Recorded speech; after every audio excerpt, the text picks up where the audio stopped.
저희 올디너리 공동체는요, 24년 특별히 선교적인 삶에 대해서 계속해서 말씀을 나누고 있습니다. 또 그 말씀만 나누는 것이 아니라 실제로 삶을 좀 행했으면 좋겠다, 선교적인 삶으로 나아갔으면 좋겠다라는 의미에서 1%의 작은 변화라도 좋으니까 좀 민감하게 반응하자, 그런 의미로 지금 계속해서 지금 말씀을 나누고 있습니다. 올디너리 공동체의 가치, 평범한 일상에 특별한 하나님의 은혜를 경험하며 살아가는 저와 우리 올디너리 모든 성도님들 되시기를 그리스도의 이름으로 축원합니다. 아멘. 평범한 일상에 특별한 하나님의 은혜를 누리면서 사는 삶을요, 저는 영적인 삶이라고 얘기하고 싶습니다. 이 영적인 삶은요, 하나님의 은혜 받은 자들, 그러니까 하나님의 은혜를 전제하는 것이 영적인 삶이라고 얘기할 수 있는 거죠. 이 하나님의 은혜는요, 아무나 누릴 수 있는 것은 아니죠. 실제로 온 우주 만물에 하나님의 은혜가 다 이렇게 나타나 있지만 죄로 물든 사람은요, 은혜가 은혜인 줄 몰라요. 그렇기 때문에 온 우주 만물에 하나님의 창조주의 섭리가 드러나 있음에도 죄로 물들었기 때문에 이게 은혜인지 감사인지 아니면 썩어질 것인지 잘 모른다는 거예요. 기준이 없는 거죠. 우리가 함께 그 어려운 레위기, 드디어 레위기를 탈출했다라고 했더니 민수기 이렇게 나오긴 했지만, 근데 이 레위기 민수기를 통독하면서 느끼는 것이 있죠. 그게 뭐였을까요? 바로 하나님의 거룩하심. 하나님의 거룩하심에 대해서 우리는 말씀을 통해서 지금 계속 좀 보고 있습니다.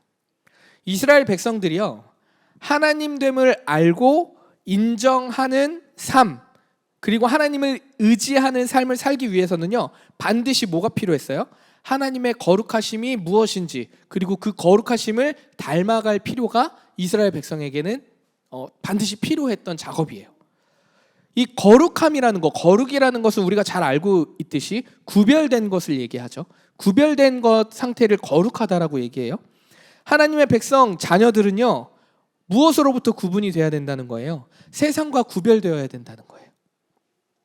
이스라엘 백성도요, 애굽의 노예로 400년 이상 살면서요, 세상과 구별된 삶을 살았어야 했음에도 불구하고 아브라함과 이삭과 야곱의 하나님을 경험한 백성이었기 때문에 하나님의 은혜대로 세상과 구별되어서 살아갔어야 됐음에도 불구하고 400년의 노예 생활 동안 구별된 삶을 살지 못했다는 거예요.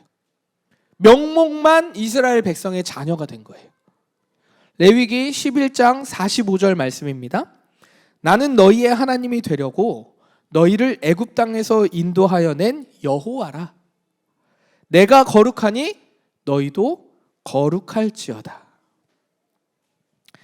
하나님의 특별한 은혜, 영적인 삶, 동행하는 삶, 이런 좋은 말들, 이 말들이 진짜 우리의 삶에 경험되어지기 위해서는요, 하나님의 백성들은 반드시 어떻게 해야 돼요? 거룩해져야 합니다. 이 거룩한 삶을 향한 첫 걸음이 있습니다. 바로 그것이 무엇이냐면, 하나님이 무엇을 기뻐하시지? 하나님이 무엇을 싫어하시지? 이것을 아는 거예요.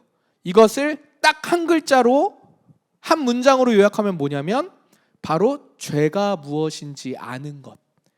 죄가 무엇인지 알아야 하나님의 거룩을 닮아가든지 아니면 내가 좋은 것을 선택하든지 둘 중에 하나를 우리가 선택해야 되는 거예요. 근데 죄가 뭔지도 모르면 선택을 할 수가 없어요. 그냥 흘러가는 대로 죄가 죄인인지 모르고 살아가는 거죠. 죄가 무엇인지 모르면 어떻게 되겠어요? 은혜가 은혜인 줄 몰라요. 감사가 감사인 줄 모르는 삶을 사는 것입니다. 그래서 오늘부터 이제 6주간 거룩한 삶을 위해서 죄에 대해서 좀 살펴보고자 합니다. 죄는요, 알면 알수록이요, 마음이 어렵고 힘이 들어요. 이 죄를 이길 힘이 나에게 없기 때문에 성경이 말하는 죄를 볼 때마다 아이고 이거 어떡하냐? 와, 나 어떡하냐? 하면서 나를 막 치기 시작하고, 그 죄를 마주할 때마다 너무 힘들고 답답하고, 하여튼 마음이 영적으로 많이 무너질 때가 많습니다. 그래서 여러분 6주간의 시간이 저와 여러분에게는 분명히 고통 가운데 좀 죄를 직면하면서 좀 고통 가운데 보내는 시간이 되지 않을까 생각이 돼요. 그래서 사실 좀 고민이 많았어요. 야, 이 6주 동안 연초에 죄만 얘기하다가 교회 떠나는 거 아니야? 막 이런 마음도 들더라고. 그리고 좋은 말 하는데 그런 좋은 말도 있는데 굳이 죄 얘기를 해야 되나? 이런 마음이 들었다는 거예요. 그런데 하나님이 말씀하셨습니다. 내가 거룩하니 너희도 거룩하라. 그래서 우리가 거룩한 삶을 향하여 가는 그 여정에는요, 죄가 무엇인지 알고 죄를 하나님의 은혜로 자꾸 멀리하고 통제하고 버려두고 그리고 그리스도를 닮아가는 우리들의 신앙의 삶, 영적인 삶이 되어야 하는 줄 믿습니다. 그렇게 되기를 소망합니다. 오늘 창세기에 나오는 이 바벨탑 이야기는요, 우리 너무 잘 알고 있는 이야기예요. 지난주에 올리브 예배에서는 또 바벨탑에 대한 얘기를 하더라고요. 오늘 성경은 얘기하고 있어요. 처음에 언어가 어떻대요? 하나였대요. 그러니까 지금은 뭐 저는 영어를 잘 못하지만 오늘 예찬 형제가 또 영어로 멋지게 찬양을 해줘서 제 마음이 참 편해요. 예. 앞으로 영어 찬양이 나올 때마다 예찬이만 시키면 될 것 같아서 제 마음이 매우 편한데, 예. 그런데 이제는 이 시대는 그럴 필요가 없었다는 거예요. 왜? 언어가 하나였어. 뭐 영어를 안 해, 중국어를 안 해, 일본어를 안 해, 뭐 힌디어를 안 해, 이게 필요 없어요. 언어가 다 하나였기 때문에 대화와 소통이 원활했다라는 거예요. 그런데 이들이 대화 소통이 원활하다 보니 같이 이렇게 어디서 살지 지역을 동방 쪽으로 이동하고 있었다고 얘기합니다. 동방 쪽으로 지나다니다가 시날 평지라는 지역에 자리를 잡았습니다. 그리고 이들이 대화를 나눕니다. 근데 이 대화의 핵심적인 그 절이 있는데 제가 4절을 한번 읽어보겠습니다. 또 말하되 자 성읍과 탑을 건설하여 그 탑 꼭대기를 하늘에 닿게 하여 우리 이름을 내고 온 지면에 흩어짐을 면하자 하였더니, 이들이 탑을 쌓았어요. 나중에 바벨이라는 이름이 붙어졌지만 이들이 탑을 쌓은 데 이유가 있는 거예요. 두 가지를 이유를 얘기하고 있습니다. 첫 번째는 뭐예요? 이름을 내기 위해서라고 얘기하고 있어요. 여기서 이름을 낸다는 이 원래 원어적인 본래의 뜻은요, 스스로 이름을 짓는다라는 뜻이에요. 그러니까 이름을 내가 내다, 탑의 꼭대기에 하늘에 닿게 하고 우리의 이름을 내자, 이거는 내가 스스로 이름을 짓겠다라는 거예요. 근데 스스로 이름을 짓는다는 것은요, 어떤 의미냐면요, 어떠한 한 대상의 이름을 지어주면요, 그 대상에 대한 주권을 누가 가져요? 이름을 지어준 사람이 갖게 되는 거죠. 아담이 에덴 동산에서 동식물들에게 이름을 지어줬습니다. 왜요? 아담이 에덴 동산을 통치하고 다스릴 하나님의 대리자로 위임받았기 때문이에요. 주권을 가지고 있는 거예요. 그러니까 이름을 낸다라는 건 어떤 의미냐면, 이들이 자신들이 바벨탑 하나님의 위치까지 꼭대기까지 올라가서 성읍을 만들고 스스로 하나님 대신 이 땅의 주권자로, 이 땅의 내 마음대로 주인으로 살겠다라는 의미인 거예요. 그리고 5절에 바로 하나님이 내려오십니다. 그리고 언어를 흩으십니다. 여러분, 이들이 가지고 있던 이 이름을 내자라고 했던 이 태도가 무엇이냐면 바로 오늘 우리가 다뤄볼 교만이라는 죄입니다. 많은 학자들은요, 죄의 뿌리가, 우리가 가지고 있는 이 죄된 습성들이 있잖아요. 근데 이 뿌리가 뭐냐면 교만이라고 얘기하고 있어요. 아담과 하와의 선악과를 따먹은 것도요, 결국에는 하나님처럼 되고 싶다라는 교만에서 비롯된 죄의 시작이었거든요. 그래서 죄의 뿌리가 무엇이냐면 교만함이라는 거예요. 바벨탑을 쌓았던 사람들도 마찬가지입니다. 내가 주권자가 되고 싶었던 거예요. 내가 높아지고 싶었던 겁니다. 마음대로 하고 싶었던 거예요. 이들이 탑을 쌓은 두 번째 이유가 나오죠. 흩어지지 않기 위해서래요. 이것도 마찬가지예요. 흩어지지 않는다는 것은 무슨 뜻이에요? 두렵다는 거예요. 흩어져서 우리가 지금 이 상황이 깨질까 봐, 내 삶이 무너질까 봐 두렵다라는 거예요. 그러니까 우리가 왕국을 만들고 우리 걸 만들고 우리의 이름, 우리가 주권자가 돼서 흩어지지 말자, 우리끼리 잘 살아보자, 이 얘기를 하는 거예요. 자기들끼리 똘똘 뭉쳐서 잘 컨트롤해서 미래의 불안을 어떻게 하겠다는 거예요? 잠재우겠다라는 거예요. 마음대로 하고 싶은 마음이 발동된 것입니다. 교만이 발동된 거예요. 거룩한 삶을 위해 우리가 살펴볼 첫 번째 죄는요, 교만입니다. 여러분, 이 교만이요, 우리가 살고 있는 이 세상에 일어나는 수많은 아픔과 고통을 자세히 조금만 생각해서 들여다보면요, 이 교만이라는 죄를 우리는 매일매일 마주하고 있어요. 인격의 무시, 폭력, 전쟁, 지역, 계층 간의 갈등, 소외 등등 수많은 뉴스나 우리 삶에서 겪고 있는 것들을 보면요, 그 뿌리의 근성에 뭐가 있냐면 다 교만이 있는 거예요. 내가 높아지고 싶은 거. 그러니까 무시하죠. 인격을 무시하죠. 왜? 내가 조금 더 돋보여야 되니까. 내가 더 잘나고 싶으니까 폭력을 합니다. 짓밟고 올라가야 해요. 우리나라가 더 잘 살아야 하니까 전쟁을 일으킵니다. 더 갖고 싶어 전쟁을 일으킵니다. 지역, 계층 간의 갈등은 말할 것도 없죠. 이처럼 교만이라는 죄는요, 우리의 삶에 멀리 있는 게 아니라 매일매일의 삶에 있습니다. 이 모든 것의 시작이 교만의 죄로 시작되었다는 거예요. 내가 높아져서 내 마음대로 마치 내가 주권자, 창조자처럼 행하고 싶은 마음에서 비롯된 죄가 교만. 교만을 한 문장으로 얘기한다 그러면 자기를 높이는 것이라고 말할 수 있을 것 같아요.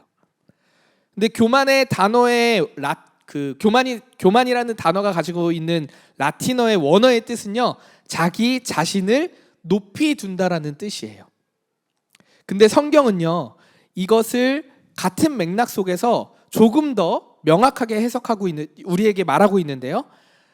교만은 자신을 높이는 것을 넘어서서 하나님을 떠나서 스스로가 삶의 주인으로 살아가려는 태도를 성경은 죄라고, 교만의 죄라고 얘기해요. 그러니까 조금 다른 거예요. 교만이라는 단어가 가진 것이 내가 높아지는 것, 나를 높이 두는 것이라고 한다면 성경이 말하는 것은 이것을 포함해서 죄의 근원이 어디서? 하나님과 관계로서 하나님을 떠나 내가 스스로 창조주의 역할을 하겠다라는 이 상태를 교만의 죄라고 얘기한다는 거예요. 그래서 제가 자주 말씀드리잖아요. 죄의 원죄의 뜻이 하마르타르라고 화살이 관역을 향해 있어야 되는데 빗나간 그 상태를 우리 원죄, 죄의 상태라고 얘기한다고 말씀드렸었잖아요. 그게 교만이라는 겁니다. 근데 이 시대에는요, 이 말들이 좀 이상하게 들릴지 모르겠어요. 삶의 주인이 당연히 내가 되는 거 아니야? 삶의 주인은 당연히 나지, 누가 주인이야? 라고 대답하는 사람도 있을 것 같아요.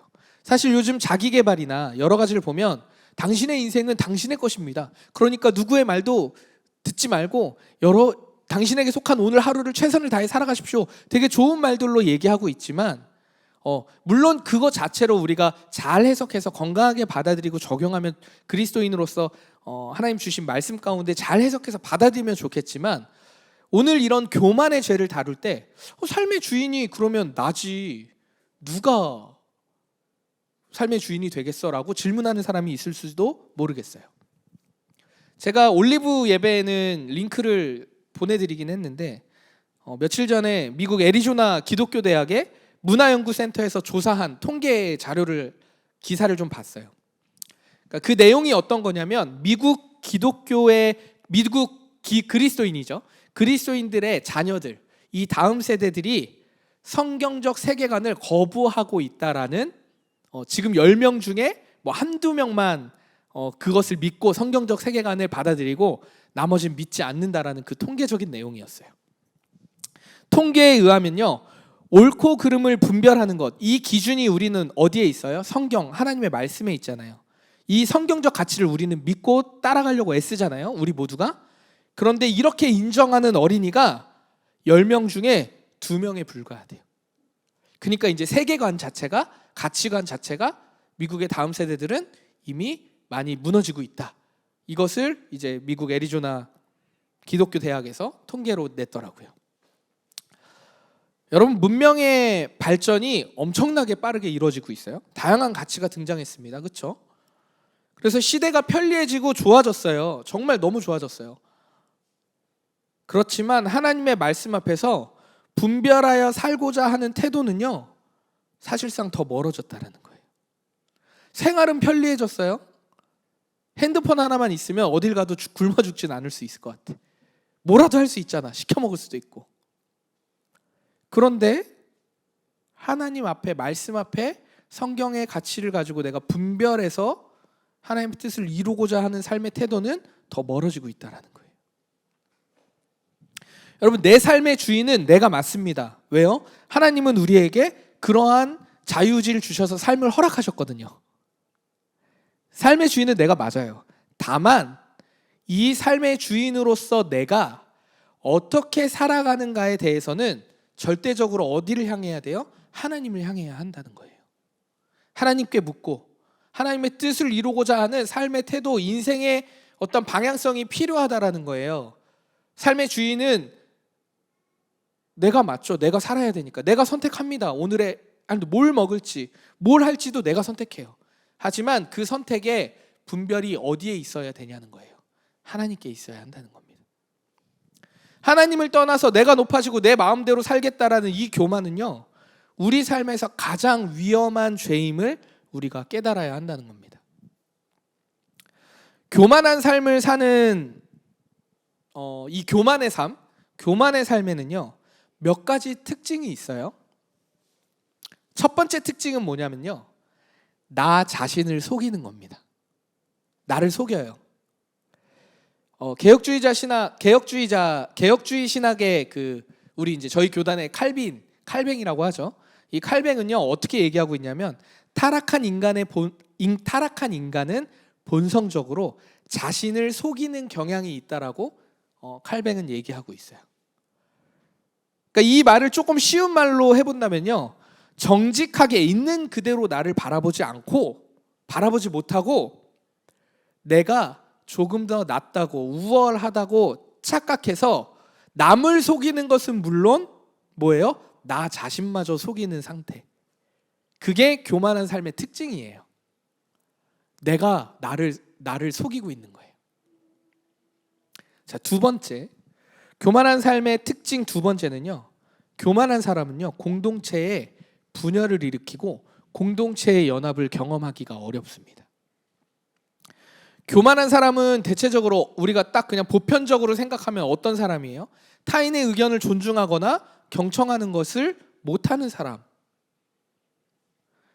그러니까 그 교만한 사람의 마음에는 어떤 게 있어요? 자신의 생각이 더 합리적이고 더 의롭고 도덕적이라고 생각하기 때문에 다른 사람의 의견을 수용하거나 경청하는 것이 어려운 겁니다.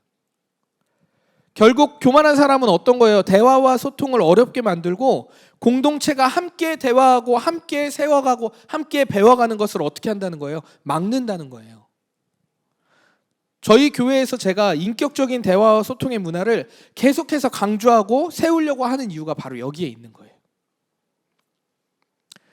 물론 요즘 젊은 세대는요, 조금 달라요. 우리 한국 문화 안에 그 어른 세대들과는 조금 다른 것 같아요. 다양성을 존중하는 문화가 이제 사회의 젊은 세대들 안에 되게 많이 자리 잡은 것 같아요. 그런데요, 이게 또 다른 이면의 다른 모습으로 튀어나오기도 해요. 다양성의 존중과 배려라는 이름 뒤에 숨어서 관심을 주지도 않고요, 또 관심을 받는 것도 싫어하는 모습을 보이는 시대가 되기도 했다라는 거예요. 피해를 주기도 싫으니까 받지도 않는 거예요. 그러니까 어떻게 해요? 나만 괜찮은 거야. 나만 괜찮으면 돼. 그래서 연예인이 마약하고 나서 특정한 누구들에게 피해가 없을 것 같아서 괜찮을 거라는 생각을 했었다. 이런 얘기 연예인이 하는 거 들어보셨죠? 그런 일들이 생기는 거예요. 신학자 도로시 세이어즈라는 그 사람이 이 교만에 대해서 차가운 마음의 죄라고 분류했거든요.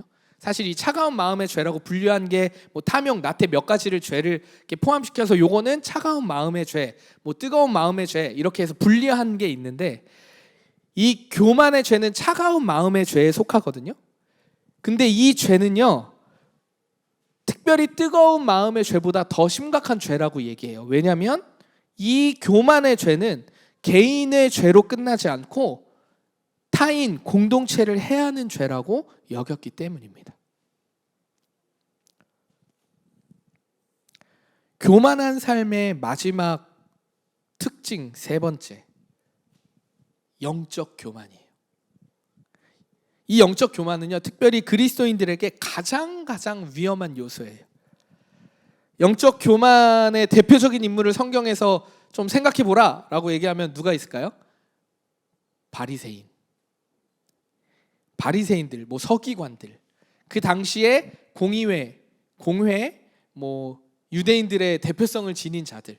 특히 바리새인들은 율법과 그 규례들을 너무나 잘 지켰던 신실하고 거룩의 표본이 됐던 사람들 아니겠습니까? 예수님께서 근데 이 바리새인과 서기관들을 정말 신랄하게 비판하잖아요. 그 이유가 바로 영적 교만에 빠져 있었기 때문이에요. 자신들은 율법도 잘 지키고 조금 더 하나님과 가깝게 지낸다고 생각하고 착각했던 거예요. 그러니까 영적 교만에 빠졌어요. 그래서 어떻게 해요? 그렇지 않은 다른 사람들을 어떻게 봐요? 정죄하는 거예요. 도덕적 우월감에 빠져 있는 거예요. 그리스도의 사랑은 진짜 말 그대로 모든 허다한 허물을 덮는 사랑인데, 그 사랑으로 세상을 바라보고 관계를 보고 공동체를 바라보고 내 삶을, 나를 바라보는 것이 아니라 뭘로 채워져 있어요? 그리스도의 사랑으로 채워진 게 아니라 영적 교만, 도덕적 우월감에, 윤리적 우월감에 빠져 있는 겁니다. 근데 이러한 영적 교만은요, 우리 안에 정말 교묘하게 곳곳에 자리 잡고 있어요. 내가 조금 더 열심히 했으니까, 내가 조금 더 은혜를 받았으니까, 내가 조금 더 섬기니까, 내가 조금 더 쟤보다 나으니까, 내가 조금 더 얘보다 뭐 했으니까, 내가 조금 더 결국 나와 타인을 경계를 만드는 거예요. 하나님이 말씀하신 구별은 하나님의 백성으로서의 구별이지, 사람과 사람 사이에 구별을 두시려고 하셨던 목적이 아니거든요. 하나님과의 관계의 회복을 위해, 하나님과 동행하기 위해, 하나님의 거룩을 닮아가기 위해, 하나님의 거룩함을 닮아가기 위해 세워진 구별이었지, 우리 안에 분열과 우리 안에 다툼과 시기와 갈라짐을 얘기하기 위해서 우리에게 거룩하라고 얘기하신 게 아니라는 거예요. 근데 우리는 이런 영적 교만이 우리 삶에 너무 깊이 자리 잡고 있습니다. 영적 교만은 그리스도인들에게 가지고 있는 가장 큰 깊은 교만입니다. 돈, 권력, 명예 같은 것은요, 보여지는 교만이에요. 그래서 딱 보면 제가 조금 자랑질하네 이렇게 하고 볼 수 있지만, 영적 교만은요, 보이지 않는 교만이기 때문에 심지어 내가 속고 있는지, 내가 영적 교만에 빠졌는지도 잘 몰라요. 이처럼 교만의 죄가 죄의 뿌리의 근원이 되고 정말 떨쳐내기 어려운, 끊어내기 어려운 죄라고 하는 이유가 바로 여기에 있는 거죠. 하나님의 말씀대로 살고자 했어요. 그래서 말씀대로 살았어요. 그래서 감사를 누렸어요. 그런데 동시에 내가 하나님의 말씀대로 살아서 나는 괜찮으니까 라는 마음이 슬그머니 들면 은혜를 받았다가 동시에 교만의 죄가 또 씨앗을 뿌리는 거예요. 그러니까 얼마나 어려운 문제예요, 이 교만의 죄라는 게. 놀라운 비밀은요, 하나님께서는요, 예수님께서는요, 세상의 지혜로운 자들에게는요, 하나님 나라에 들어가는 비밀을 숨기셨고요, 지극히 작은 자들에게는 하나님 나라의 비밀을 알려주셨다고 말씀하고 있습니다. 그 얘기는 교만한 자는 하나님 나라를 볼 수 없다라는 거예요. 겸손하고 낮아진 자, 내 마음과 태도를 하나님 위에 올려두는 것이 아니라 내려놓고자 하는 자들은 하나님의 나라의 비밀을 볼 수 있다라는 겁니다. 바라는 것은요, 우리 성도들이, 우리 모든 올디너리 성도들이, 그리고 저희가 하나님 앞에 지극히 작은 자가 되어서 하나님 주시는 넘치는 풍성한 은혜와 평강을 맛보는 인생, 그런 우리들의 영적인 삶이 되어지기를 그리스도의 이름으로 축원합니다. 자, 그러면 이제 중요한 거, 이 교만을 극복하기 위해서 우리는 어떻게 해야 할까요? 이제 우리에게 이게 중요한 문제겠죠.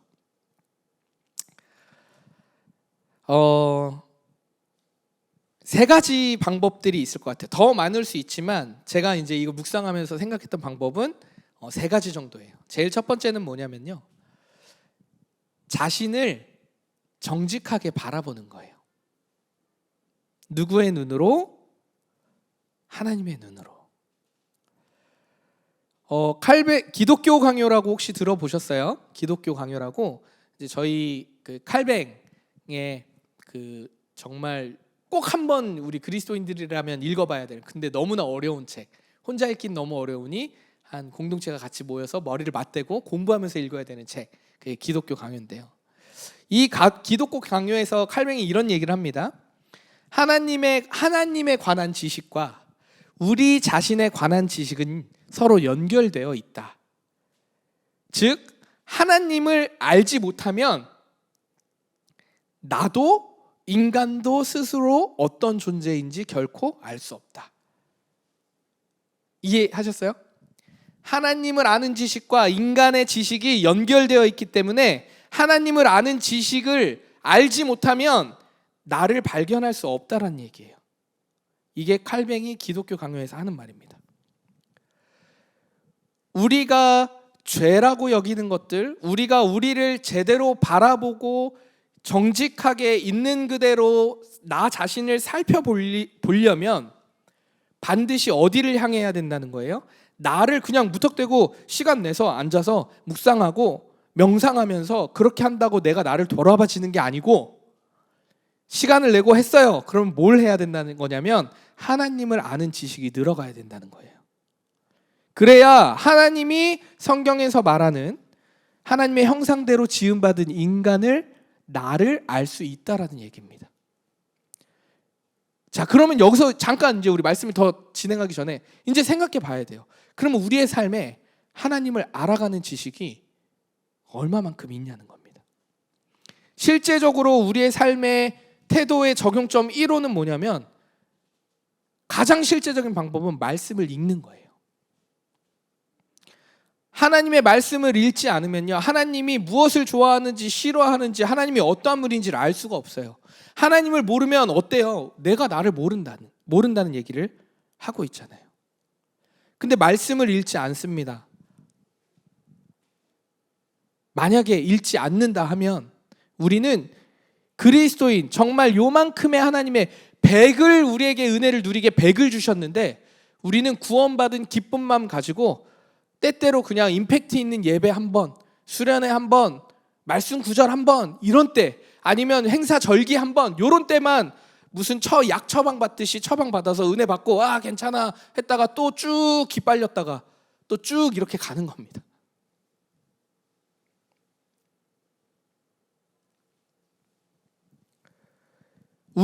사람은요, 하나님 앞에 섰을 때에 우리의 모든 것이 낱낱이, 하나님을 마주했을 때 낱낱이 드러나게 돼 있어요. 어떻게 드러날까요? 먼지 같은 존재라는 것을 깨닫게 된다는 거예요. 내가 이렇게 죄인인데 내 존재의 유한함이 여기밖에 안 되는구나. 내가 아무리 노력해도 이것을 이겨낼 방법이 없구나를 하나님을 알면 알수록 안다는 거예요. 근데 거기서 끝나면 하나님을 알 필요가 없겠지. 왜? 우리만 힘드니까. 굳이 내가 먼지 같은 존재인 걸 깨달아서 뭐 어쩌라고. 너무 힘들어 죽겠는데 그냥 차라리 모른 척 떵떵대면서 자신 있게 사는 게 낫지 않겠어요? 근데 하나님을 알아가면 어떻게 해요? 먼지 같은 나의 유한함 존재임을 깨닫는데요. 근데 하나님 여기서 그냥 내버려 두지 않으셨어요. 어떻게 하셨어요? 먼지 같은 존재를, 아니다, 성준아, 아니야, 너는 정말 내가 사랑하는 존귀한 자녀야. 내가 너를 그렇게 만들었어. 그런데 조건이 필요하다? 내 아들 예수 그리스도를 통해서 너가 나를 바라볼 수 있어야 돼 라고 얘기하신다는 겁니다. 여러분, 말씀을 통해서 하나님을 바라보아야 합니다. 그래야 내 자신을 직면하고 정직하게 볼 수 있기 때문이에요. 근데 이 말씀은요, 우리가 영적인 눈으로 바라보면요, 말씀은 곧 하나님, 하나님은 곧 예수님. 요한복음 시작할 때 뭐라고 얘기합니까? 말씀으로 오신 예수님. 그러니까 예수님을 알기 위해서도 말씀을 읽어야 하고, 예수님을 안다면 말씀을 읽어야 하고, 말씀을 보면 하나님을 알고, 예수님을 알고, 나를 아는 겁니다. 왜? 말씀은 하나님의 의가 드러나기 때문입니다. 우리가 의라고 여기는 세상의 수많은 가치들이 의라고 착각하는 거지, 진짜 그리스도인들은 의를 무엇으로 여기냐면 하나님의 말씀, 하나님, 예수님으로 여긴다는 거예요. 그러면 말씀을 읽지 않고선 우리의 삶의 기준을, 성경적 가치관 기준을 어디에 두냐는 거예요. 물론 여기서 더 많이 파생될 수 있어요. 성경적 해석학, 성경을 어떤 관점으로 보느냐, 이거는 나중 문제고, 그건 신학자들과 목회자와 성도들이 함께 말씀 안에서 좀 연합하여서 배워가고 하나님의 뜻을 분별하면서 가야 되는 영적인 우리의 과정인 거고, 그거 말고 우리의 삶의 태도를 보자고요. 말씀을 읽어야 될 거 아니에요. 근데 제가 여러분이 읽든 안 읽든지 전 모르죠. 그런데 우리의 삶이 저만 해도 그래요. 조금 바쁘고 조금 힘들면 1차적으로 제일 먼저 밀어두는 게 뭔지 아세요? 말씀이에요. 그리고 교회 일을 하고 있어. 교회 일을 하는데 말씀을 먼저 읽고 교회 일을 하는 게 아니고 교회 일 다 해놓고 말씀 읽는다고. 그게 우리의 삶의 태도라는 겁니다. 하나님을 모르는데 내 삶을 어떻게 건강하게 교만하지 않게 살아갈 수 있겠습니까? 두 번째 방법. 교만은 나를 높이는 것이라고 얘기 드렸잖아요. 근데 이 높이는 것을 잠재우고 하나님의 말씀처럼 하나님 사랑하고 이웃을 사랑하는 것을 가장 잘 실천할 수 있는, 훈련받을 수 있는 곳이 어딘가요? 교회. 그래서 교만을 잠재우는 방법은, 끊어내는 방법은요, 교회 안에 그리스도의 사랑으로 공동체 생활을 통해서 훈련 받아보는 겁니다. 공동체에 속한다는 것은요, 자기만의 방식을 내려놓는 것을 의미해요. 공동체가 이 공동체의 문화 안에서 추구하는 삶의 방식을, 물론 우리는 이 추구하는 삶의 방식을 함께 말씀 안에서 함께 고민하고 분별해서 결정한 그 추구하는 방식들을 공동체의 방식으로 삼아서 타인과 내 공동체 지체들과 함께 이 공동체에 내가 같이 살아가겠다라는 의지하는 것, 이게 공동체에 속한다는 의미잖아요. 공동체에 속한다는 게 그냥 내가 몇 번 예배 나왔으니까 뿅, 교회 우리 관에 공동체 됐네, 이게 아니에요.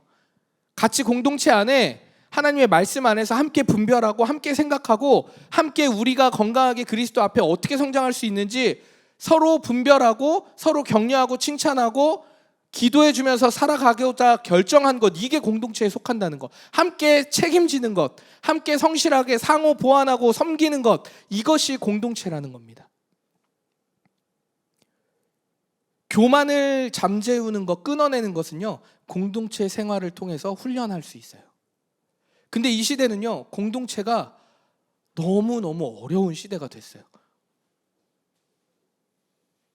여러분 9시 넘어서 강남 한번 와보세요. 카페 문이요, 이렇게 일찍 닫을 수가 없어. 코로나를 지나면서 이제 혼자 지내는, 물론 이것도 필요했던 것 같아요. 우리 사회는 너무 일만 하고, 그리고 그게 필요하면 막 술 마시는 걸로 다 끝내고 이런 문화가 있어서 그런지 모르겠지만, 코로나를 통해서 개인의 삶을 잘 향유하는 것들을 좀 잘 배운 것도 좋은 긍정적인 효과도 있지만, 그게 너무 극단적으로 치우치니까, 그리고 그게 집안에서 할 수 있는 일들이 너무 다양해지고 완벽해지니까 이제는 누군가를 만나는 에너지, 섬기는 것, 생각하는 것, 서로가 무언가 사랑을 주고받는 이 훈련의 기회를 다 어떻게 해요? 끊어낸 거예요. 하지 않아요. 노력하지 않습니다. 하려고 애써도 너무 어색하고 힘든 거예요. 근데 이걸 통해서 또 느끼는 건 대화하는 방법도 잃어버렸죠. 왜? 혼자 있는 시간이 많아지니까 나의 관심사와 상대방의 관심사가 달라지니까 대화 방법이 없어졌어요. 무엇을 가지고 얘기해야 될지 모르겠어. 그게 요즘 사회가 가지고 있는 공동체의 분열의 현상입니다. 그래서 우리가 사회를 바라보는 성경적 가치관의 관점을 가져야 될 명확한 기준이 있어요. 뭐냐면 생활이 편리해져요. 기술이 발전하고 문명이 발전합니다. 그런데 공동체를 해치는 일이다. 그러면 그거는 건강한 발전은 아니라는 거예요. 농업의 기술들이 발전됐어요. 그런데 그거는 소수의 누군가가 희생이 되어진다면 기술을 발전시킬 게 아니라 함께 조금 더 열심으로 힘을, 에너지, 노동력을 더 하더라도 같이 살아갈 수 있는 방법을 선택해야 하는 것이 성경적인 가치관이에요. 편리함도 버려야 될 때가 있다라는 겁니다. 그게 하나님이 말씀하시는 하나님을 사랑하고 이웃을 사랑하는 거예요. 만약에 편리함과 효과와 효율을 추구하잖아요. 그럼 반드시 소외당하고 갈등을 겪고 버려지는 사람은 있다는 거예요. 이미 너무 많이 사회는 이제 주워 담기 어려울 정도로 왔어요. 그래서 교회가, 하나님의 몸된 교회가 세상의 소망이 될 수밖에 없다라고 얘기하는 이유가 바로 여기에 있는 겁니다. 이제 훈련받을 곳이 별로 없어요. 나의 방식을 내려놓고 나를 있는 그대로 받아주고 나도 있는 그대로 받아보려고 애써보는 그런 공간, 안전한 환경, 이게 점점 사라지고 있어요. 그래서 제가 인격적인 대화, 우리 안에 대화의 문화, 공동체 문화를 자꾸 만들려고 하는 이유는 그 이유입니다. 그게 우리의 사역의 1순위인 이유는 그게 너무 필요하기 때문에, 우리가 너무 오랜 시간 단절돼 왔기 때문에, 나에게만 집중해 왔기 때문에. 그래서 교회에 속한다는 것, 공동체에 속한다는 것은요, 예배를 드리는 것 이상의 이 의미예요. 예배만 드리는 거면 공동체에 뭐하러 속해요? 뭐하러 이성준 목사 설교 듣습니까? 뭐하러 올디너리 공동체에 왔어요? 설교 잘하는 목사님들 유튜브 그냥 이름만 쳐도 나오는데. 공동체에 속한다는 건 말씀 안에 함께 분별하고 생각하고 서로의 삶을 함께 할 수 있는 한 같이 애써서 더불어 하나님의 나라를 이루고자 하는 그 책임으로 살아간다는 겁니다. 이것이 하나님 그리스도를 믿는 우리들이 하나님 안에서 나의 삶에서 우리의 삶으로 나아가는 실제적인 방법이라는 겁니다. 이것이 하나님이 기뻐하시는, 그리고 하나님께서 바라시는 삶의 모습인 줄 믿습니다. 여러분, 오늘 제가 말씀드린 이 관점을 가지고 레위기, 민수기에 나타나는 이스라엘 백성들을 살펴보십시오. 하나님은 철저하게 공동체성을 훈련시키고 계십니다. 마지막 세 번째, 적용할 수 있는 세 번째 방법, 겸손해져야 됩니다. 네, 겸손해져야 됩니다. 예수님께서 제자들에게 말씀하셨죠. 무릇 자기를 높이는 자는 낮아지고 자기를 낮추는 자는 높아지리라. 교만함의 반대가 겸손입니다. 높아지는 것의 반대가 낮아지는 것이죠. 그래서 겸손은 다른 것을 얘기하는 게 아니라 가난하게 낮은 마음을 지니는 것을 겸손이라고 우리는 얘기합니다. 그런데 이게 그냥 예수님께서 제자들에게 낮아진 자들, 자기를 낮추라고만 얘기하신 게 아니고 본인이 스스로 예수님께서 본인을 뭐라고 얘기하셨는지 아세요? 마태복음 11장 29절에 보면요, 나는 마음이 온유하고 겸손하니 라고 얘기하고 계십니다. 그러니까 예수님이 이미 나는 온유하고 겸손한 자라고 말씀하신다는 거예요. 여러분, 진정한 낮아짐, 겸손이 오늘 뭐 말씀 너무 좋았어요, 하나님 은혜입니다, 이렇게 한다고 겸손이 되는 게 아니라는 거예요. 뭐 겸손한 태도 보여지는 건 그럴 수 있겠죠. 연주 잘 들었어요, 감사합니다, 그럴 수는 있겠죠.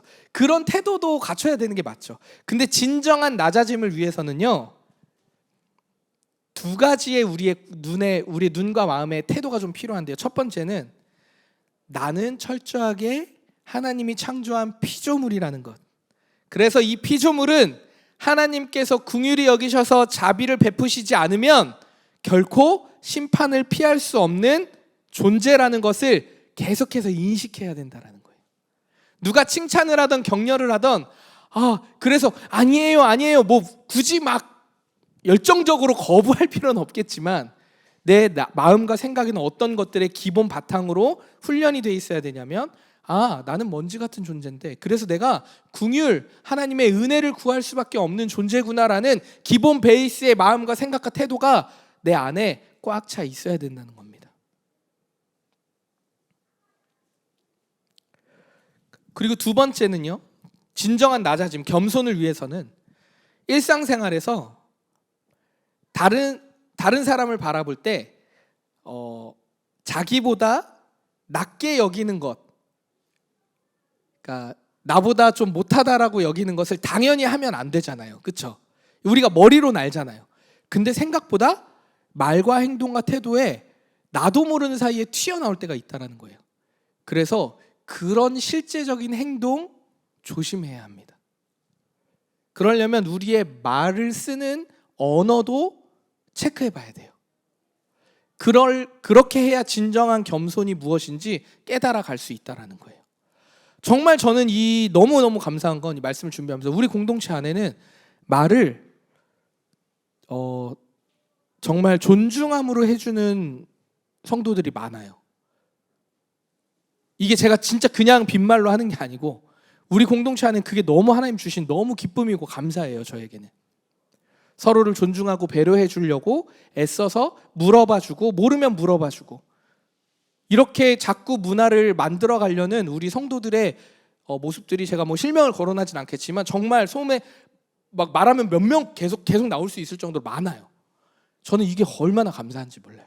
여러분 지금부터 한번 여러분이 대화 나누시면서 우리가 대화 나눌 기회가 많이 없었겠지만 한번 주변에 대화를 나눌 때마다 한번 보세요. 존중해줘요. 물어봐줘요. 섣불리 결정하고 이거 아니야 이렇게 하지 않는 모습들이 우리 안에 있어요. 저는 이게 얼마나 감사한지 몰라요. 정말 이 모습 그대로 우리가 깨닫고 이제는 이걸 알았으니 보고 듣고 느끼면서 계속해서 지금처럼 실천해 나가면 분명 우리는 하나님이 허락하신 겸손이 무엇인지 깨닫게 되는 줄 믿습니다. 여러분 이 겸손함이 주는 가장 큰 기쁨, 뭐 보상이라고 할까요? 대가? 이 땅을 살면서 우리가 이 겸손해져서 교만하지 않고 겸손해져서 살아갈 때에 우리에게 주어지는 보물 같은 복이 무엇이냐면 하나님이 약속하신 평안이라는 거예요. 겸손은 하나님을 의지하는 마음을 창조하게 해요. 새 마음을 주십니다. 겸손할 때 하나님 앞에 하나님 날 긍휼히 여기소서 먼지 같은 존재인데 이렇게 정말 전심으로 하나님 앞에 그렇게 기도할 때 하나님을 의지하는 마음을 새롭게 우리에게 부어주신다는 거예요. 그리고 어떤 걸로 나아가요? 그렇군요 하나님 평안을 누릴 수 있게 간다는 거예요. 저희가 작년 공동체 교회 인수하고 공동체 이 공간을 리모델링하면서 겪었던 은혜들 기억하세요? 하늘에 나는 새도 돌보는 하나님의 은혜들을 기억하십니까? 우리가 할 수 있는 게 뭐였겠어요? 긍휼히 여기소서. 하나님 우리의 삶을 긍휼히 여기소서. 실제로 우리의 기도에 많은 이 땅을 살면서의 기도 제목들도 해야 되지만 그보다 앞서 해야 되는 기도 제목들이 어떤 것이냐면 하나님 나를 긍휼히 여기소서. 하나님 우리를 긍휼히 여기소서. 주 뜻 구합니다. 주님의 뜻이 이루어지길 구합니다. 나는 먼지 같아서 내가 할 수 있는 것이 없습니다라는 진정한 마음에서 우러나오는 겸손의 기도 제목들이 우리 삶에 필요하다라는 거예요. 그럴 때 우리의 눈이 열리고 마음이 열리고 생각이 열리고 환경을 새롭게 봄으로써 나와 관계된 자들도 만나게 되고요. 새로운 길들이 열리게 되는 줄 저는 믿습니다. 제가 그렇게 경험하고 있어요, 여러분. 어떻게 언어적으로 제가 정리해서 표현할 수가 없어서 그렇지 놀라운 일들이 제 삶에 너무너무 많아요. 같이 말씀 한 구절을 읽고 오늘 맞췄으면 좋겠는데 시편 131편 1절에서 2절인데요. 혹시 많지 않으니까 같이 한번 읽어보겠습니다. 시작. 여호와여, 내 마음이 교만하지 아니하고 내 눈이 오만하지 아니하오며 내가 큰 일과 감당하지 못할 놀라운 일을 하려고 힘쓰지 아니하나이다. 실로 내가 내 영혼으로 고요하고 평온하게 하기를 젖된 아이가 그의 어머니 품에 있음 같게 하였나니 내 영혼이 젖된 아이와 같도다. 아멘. 제가 세 번역으로 한번 읽어봐 드릴게요. 주님, 이제 내가 교만한 마음을 버렸습니다. 오만한 길에서 돌아섰습니다. 너무 큰 것을 가지려고 나서지 않으며 분에 넘치는 놀라운 일을 이루려고도 하지 않습니다. 오히려 내 마음은 고요하고 평온합니다. 젖된 아이가 어머니 품에 안겨 있듯이 내 영혼도 젖된 아이와 같습니다. 아멘. 사랑하는 우리 성도 여러분, 교만의 죄를 제가 방법적으로 세 가지를 말씀드렸지만 자기를 직면하는 것, 공동체를 통한 훈련, 그리고 겸손, 이 세 가지를 말씀드렸지만 이렇게 노력을 하고 애쓰고 노력해도요 정말 쉽지 않고 우리 살아가는 인생 모든 것에 내내 저기 멀리 둘기가 거의 하늘의 별 따기예요. 그래서 우리가 하나님 앞에 할 수 있는 건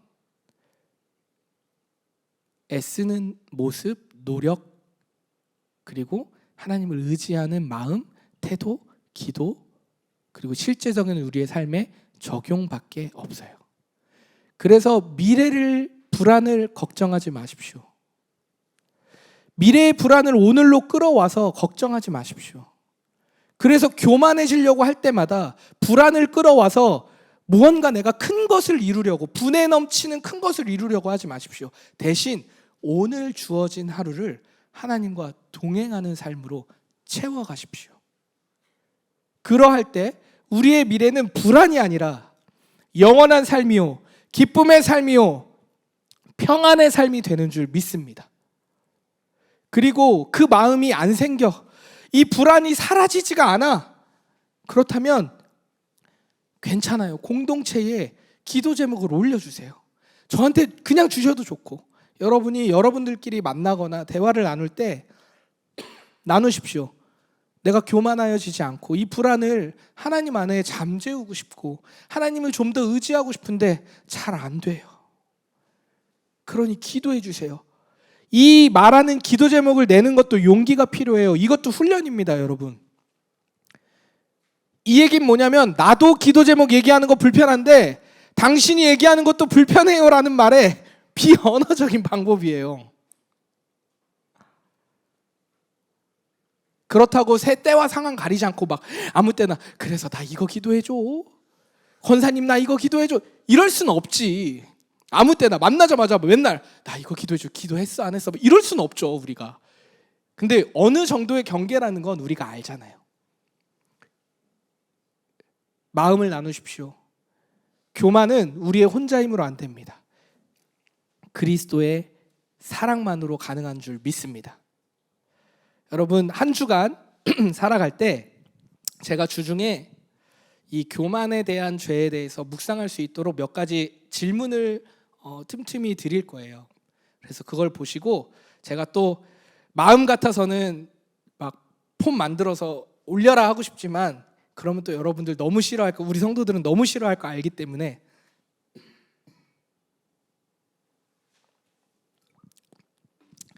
그 질문을 드리면 여러분들 시간을 정하십시오. 그리고 그 질문을 진지하게 한번 삶에서 계속 생각해 보시고 묵상하는 시간을 한번 가져보십시오. 그래서 6주간은 제가 그렇게 좀 말씀을 듣고 주중에 내가 생각해 볼 수 있는 적용 질문들을 좀 드릴게요. 그러면 여러분들이 그렇게 생각해보고 삶을 조금 다듬어 가시면, 하나님 앞에 좀 드리는 삶으로 나아가면 좋겠다는 생각이 있습니다. 이 시간 같이 기도했으면 좋겠습니다.